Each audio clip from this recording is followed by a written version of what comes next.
Кыргыз Республикасынын аймагындагы экологиялык көйгөйлөр, коркунучтар жөнүндө болмокчу. Ошого көңүл буруңуздарды суранам. Биз Улуттук илимдер академиясы жылда ай сайын Кыргыз Республикасынын аймагын кыдырып маалымат чогултабыз да. Өсүмдүктөр боюнча, жаныбарлар боюнча, кыскасы мен азыркы сөзүм мен өсүмдүк боюнча адисмин, көбүнчө өсүмдүк боюнча айтып берейин деп атам.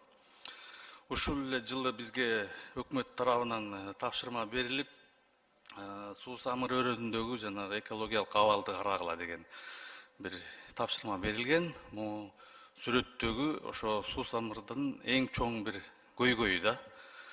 Эмне үчүн жайыттар кыскарып атат деген суроо болчу да. Жана ошол жерде өскөн 6 гана деп сөз болду. Анан биз ушу изилдөөнүн жыйынтыгы менен ушу жайыттар кыскаруунун 6 гананын эч кандай тиешеси жок экенине биз ынандык.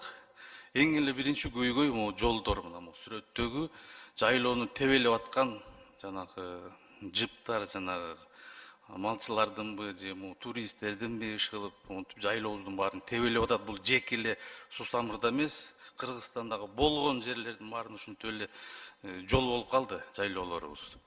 Андан тышкары жана кен казгандар ал дагы бир чоң себеп. Ошол эле суусамырда бир топ эле мына тетиги ылдыйкы сүрөттө көрүнүп турат. Кен казгандар ушундай жайыттарыбызды тарытып атат. Можно следующий слайд. Дагы бир өсүмдүккө байланыштуу болгон бир көйгөй бул оорулар. Токойлордун оорулары.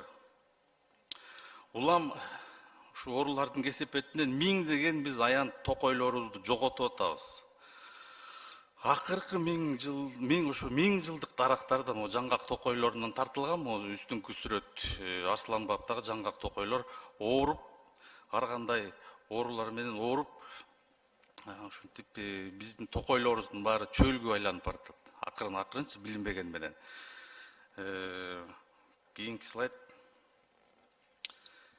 Анан токой кураганда эмне болот? Акыры барып отун болот экен. Анан акырын тиги токой кызматкерлери ташып туруп эле муну ушу отунга, токойлорубуздун баары отунга кетип атат. Кийинки. Дагы бир өсүмдүккө байланыштуу чоң көйгөй бул жана жашылдандыруу деп чоң программа жүрүп атат. Ошол дагы бир чоң көйгөйгө айланып баратат деп мен тиги коркуп атам да. Себеби эч кандай бир текшерип эмне кирип атат, канча кирип атат деген бир маалыматтар жок болуп атат. Анан ошо Бишкек шаарынабы, аймактаргабы жанагы көчөттөр менен кошо ар кандай оорулар кирип атат.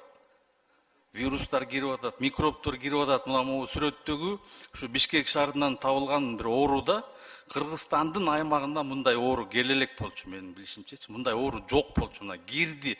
Эми ушул биздин токойлордун баарына жайылса, бул дагы бир чоң көйгөй. Могу ылдыйкы экинчи сүрөттөгү бул жана бактериальный ожог деген оору да. Бул оору эчтекен аябайт экен. Ушул оору киргени бир 10 жылдын тегереги болуп калды. Болгон жанагы өрүк алмалардын баарын өлтүрүп атат ушул ооручу. Ушуга дагы өкмөттү, депутаттарды көңүл буруну аябай суранат элем. Ушул ишти ушул багыттарда иштейличи деп. Кийинки слайд. Анан мунун баары эмне болот? Өсүмдүк деген бул ушул жер кыртышын кармап турчу бул зат да. Ушунун баары акыры барып мондай жер көчкүлөргө алып келет. Азыр Кыргызстандын аймагынын бүт эле областтарында, бүт эле жерде жер көчүп эле, жердин баары бизге көчкүгө айланып кетти. Могу сүрөт мисалы Жалал Абаддагы ошо Кызыл Алмада тартылган сүрөттөр. Кийинки слайд. Дагы бир чоң көйгөйгө токтоткум келип атат, көңүлүңөрдү. Бул отвалдар. Ошо кен казган иштин бир эме калдыктары да. Ушу атыбал деген сөздүн ушу кыргызчасын таппай койдум. Жок экен. Бул кийин эле пайда болду ушу атыбалдар.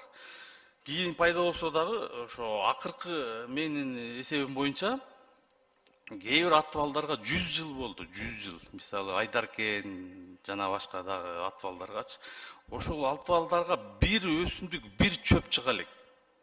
Кыскасы бул дагы бир чоң көйгөй.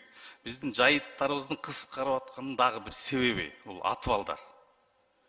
Муну рекультивация кылалы, муну калыбына келтирели деген бир иш аракеттер азыркы учурда байкалбай эле да. Кийинки слайд. Анан өзгөчө Кумтөрдөгү атыбалга көңүлүңөрдү бургум келип атат. 30 жылдан бери чогулган атыбал акырындап сууну көздөй агып баратат. Эгерде бул атыбал акыры сууга жетсе, бул Кумтөр суусун бөгөйт. Ушунда да бир чоң тобузда экологиялык бир көйгөй жаралышы мүмкүн. Ушуну тезден тез көңүлүңүздү буруп, ушуга чоң иш аракеттерди биз жумшабасак, чоң бир экологиялык катастрофа болуп кетиши мүмкүн. Кийинки слайд. Дагы өсүмдүккө байланыштуу ушу акыркы бир 5-6 жылда бир ажиотаж болуп кетти. Биздин дары өсүмдүктөр чогултмай да. Чогултуп алып, анан ушу экспортко сатмай. Эми мунун жакшы жери да бар, жаман жери да бар да. Ушу жаман жери ушу болгон дары чөптөрүбүздүн баарын эле казып кетип эле бир тартиби жок же бир байкоосу жок эле мүшөктөр менен эле салып эле казып кетип атат.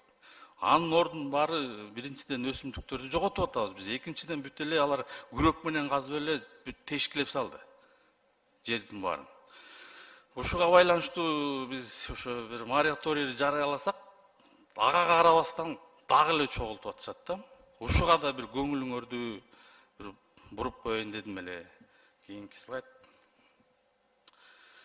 Анан дагы бир чоң маселе бул ысык көлүбүз. Ысык көлүбүздүн акыркы бир 10 жылдагы солуп баратканы. Бул боюнча жыйындар өтүп атат, эмнеге соолуп атат, биз эмне кылышыбыз керек деген азыр суроонун үстүндө биз аракет кылып атабыз. Кийинки слайдты көрсөтүп койсоңор. Биздин байкообуз боюнча мына могу аэро космолук сүрөттөр да 85-жылкы анан 2024 жылкы сүрөттү салыштырып карап көрсөк, көлдүн тегереги негизи көл бул чөл зонасында орун алганда, көлдүн жана жээк жагынан бир тоого чейин бир кээ бир жерлерге 100 эле миллиметр жаан жайт, 100 эле жылына. Ошол чөлдүү жерлердин баарын азыр жана өрүк алма тигебиз деп Айыл чарба багытында ошо өрүкзар багызар болуп калды да. Ошо суу азыр көлгө жетпей калды. Суунун баарын сугатка кетирип, ошонун эсебинен көл соолуп баштап атат да. Ушул багытта дагы көңүлүңүздү бурат элем, бир иш чараларды кылсак болот эле кеңешип. Кийинки слайд. Анан эң чоң көйгөй азыркы учурда Бишкек шаарыбыздын тегереги болуп атат. Бишкек шаарынын эң эле жакын жайлашкан тообуз бул Боз бөлтөк тоосу да. Ушул Боз бөлтөк тоосу учурунда жап-жашыл болуп, жазында гүлдөйт, элдин черин жазат деген Боз бөлтөгүбүз азыркы учурда бир чоң көйгөйгө айланып баратат. Себеби Боз бөлтөк азыр биринчиден ыш түтүндүн булагы. Бишкектеги смог болуп атпайбы? Экинчиден бул жайында, жайкысын бул чаңдын булагы. Элдин баары ошо чаңды жутуп эле аллергия болуп атканын себеби да ушул. Ар кандай ооруларды алып келип атат. Анан үчүнчү, ушул эгер көйгөйдү биз колго албасак, эми бул негизи эмне болуп атат? Буякта кең эмес, жана шагыл, кум казуу иштери кызуу жүрүп атат да. Шаарыбыз салынып атат, анан өнүгүп атабыз деген тиги экинчи жагы ушул болуп атат да. Эми мейли салалы өнүгөлү, бирок ушу Бишкектен бир алысыраак болсо ушул кумшагыл казган жерлерчи так ушу Бишкектин түбүнөн албайчы. Ошол боз бөлтөк тоону азыр биз сураштырсак, почти жарымын эле ошо шагыл казгандар бөлүшүп алыптыр да.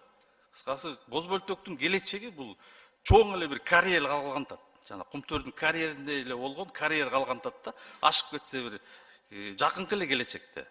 Ошол карьерлерден чыккан чаң, түтүн жана 5 кирпич завод бар дейби, ошолордун баары ушул ыш түтүндүн булагы болуп атат. Кийинки слайд. Бул маселеги уже 5-6 жылдан бери көтөрүлүп атат. Боз бөлтөк эмне үчүн деп ошол иштетип аткан карьерлердин биз ишмердүүлүгүн текшерсек, мыйзам бузуулар көп экен. Мисалы, могул документти карасак, бул ошо казганга уруксат берген документ да. Ылдый жагы жакшы көрүнбөйт атат, но мен тиги түшүндүрүп берейин. Ушул боз бөлтөк тоодо биз шагыл казабыз, анан ушул жерде эчтеке өспөйт. Эчтеке жок деп мондай жыйынтык берип атат мамлекеттик документ. Кийинки слайд. Можно следующий слайд? Мына мисалы могу боз бөлтөк тоосуну жапжашыл кези болчу. 2019-жылы тартыптырмын. Ушул жерде мына бир дагы чөө өспөйт, бир дагы бак жок же бадал жок деп туруп берген жери мына. Ошону ушу катуу көзөмөлгө алып койсоңор. Ушинтип коюп эле жеке эле боз бөлтөк эмес, ушу Кыргызстан боюнча эле ушинтип тиги эмелер таралып кетип атат да, тиги эмелерчи разрешение орусча айтканда тиги лицензия деген бул жердин астына берген бул эме да, лицензия бул жердин үстүн карабайт, сен жердин астын каз, жердин тиги алтынын аласыңбы, шагылын аласыңбы. Бирок уруксат кагазды негизи экологиялык экспертиза берет, үстүндө ошо өсүмдүгү барбы, жаны барбы деп туруп анан берет да. Ошого такыр бир көңүл бурулбай атат. Эчтеке өспөйт деп туруп эле жердин баарын Кыргызстандын баарын ушуну таратып салды да кен казгандарга. Кийинки слайд. Эми мен эколог катары айтып атам да, бул сөздүн баарынчы мен деле тиги Кыргызстан өнүксүн эле деп атам, бирок ушундай нерселерге көңүл буруп коюш керек да. Эми сөзсүз эле тиги Бишкектин түбүнөн казып алып, тиги Бишкекти чаңдатып, тиги смогко айлантпаш керек да. Бир 50-60, бир 100 километр алсак, ташса деле болот да деген маселе да. Андан тышкары, могу сүрөттө кызыл китепке кирген өсүмдүк да.